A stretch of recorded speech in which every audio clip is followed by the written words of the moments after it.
अवधूत चिंतन श्री गुरुदेव दत्त श्री स्वामी समर्थ. नमस्कार मंडळी, श्री स्वामी समर्थ तुमच्या सगळ्यांचं आपल्या चॅनलवरती खूप खूप मनापासून स्वागत करते आणि आजच्या नवीन व्हिडिओला सुरुवात करते. मैत्रिणींनो, तुम्ही खूप टेन्शनमध्ये आहात का? काही केल्या ह्या समस्या सुटतच नाहीत. मुलाची, पतीची, नोकरी असेल, प्रमोशन असेल किंवा विवाहामध्ये येणारे अडथळे, संतान प्राप्तीमध्ये येणाऱ्या अडचणी किंवा स्वतःचे घर व्हावे असे तुमचे स्वप्न आहे, पण अडचणी येतच आहेत. मग आजच तुम्ही स्वामी महाराजांच्या 108 आरतीला उपस्थित राहण्याचा संकल्प घ्या. आरती म्हणजे आर्ततेने दिलेली हाक. ज्या स्वामी भक्तांना, स्वामी सेवेकरांना आपले सगळे प्रश्न मार्गी लागावे असे वाटत असेल ना, तर त्यांनी स्वामींच्या 108 आरतीला हजेरी लावावी. तर आरतीला का हजर राहावे मैत्रिणींनो, ते आपण आजच्या व्हिडिओमध्ये जाणून घेणार आहोत. त्यामुळे व्हिडिओ स्किप न करता शेवटपर्यंत नक्की बघत राहा. व्हिडिओ आवडला तर लाईक करून शेअर करा. कमेंटमध्ये श्री स्वामी समर्थ नक्की लिहा. आणि हो, आपल्या चॅनलवरती नवीन असाल, अजूनही चॅनलला सबस्क्राईब केले नसेल तर सबस्क्राईब करा.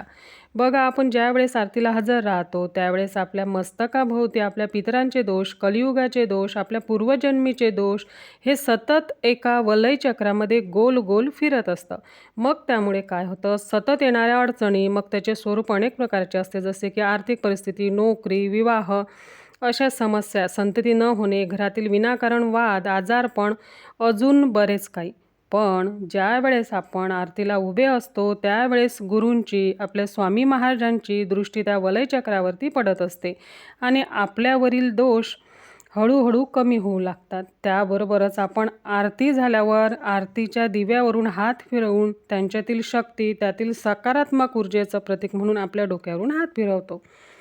तर बघा, काहींचे दोष कमी असतील तर त्यांना लवकर फरक जाणवतो, तर काहींना थोडा वेळ लागतो. कारण बऱ्याचशा पहिल्या आरत्या ज्यांना आपण हजेरी लावतो त्या आरत्यांमध्ये आपल्या पूर्वजन्मीचे दोष कमी करण्यासाठी सत्कर्मी लागतात आणि त्यानंतर आपल्यावरील संकटे, दुःख, समस्या हळूहळू कमी होऊ लागतात. म्हणूनच कमीत कमी 108 आरतीला हजेरी लावावी.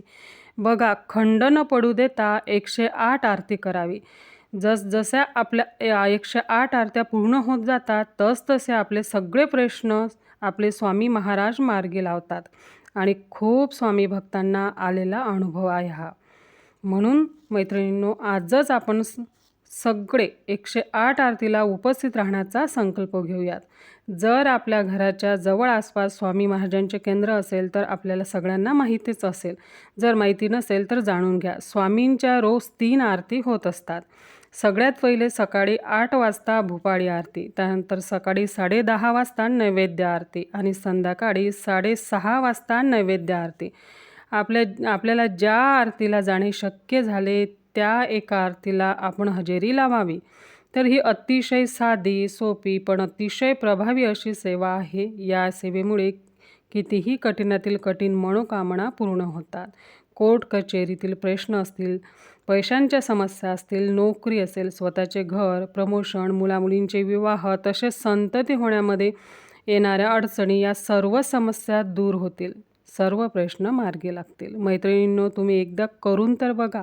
108 आरत्या खूप चमत्कारिक, प्रभावी अशी ही सेवा आहे. ज्यांना ही सेवा करता आली किंवा त्यांच्याकडून स्वामींनी ही 108 आरतीची सेवा करून घेतली, त्याच्यासारखा भाग्यवान दुसरा कोणीच नाही, एवढं नक्की सांगते. कितीही तुम्ही वादळात अडकले आहात, संकटात आहात, स्वामी तुम्हाला त्यातून सुखरूप बाहेर काढतील, यात तीळ मात्र शंका नाही. प्रत्यक्ष काळ जरी तिथे आला तरी काळही तुम्हाला स्पर्श देखील करू शकणार नाही, कारण स्वामी पाठीशी आहेत. तर मैत्रिणींनो, ज्यांना शक्य आहे त्यांनी आयुष्याचं सोनं करून घ्यावं. ही 108 आरत्यांची सेवा करावी. तर झालेली सेवा स्वामी महाराजांच्या चरणी रुजू करते. भेटू पुन्हा. तोपर्यंत सर्वांना श्री स्वामी समर्थ. धन्यवाद.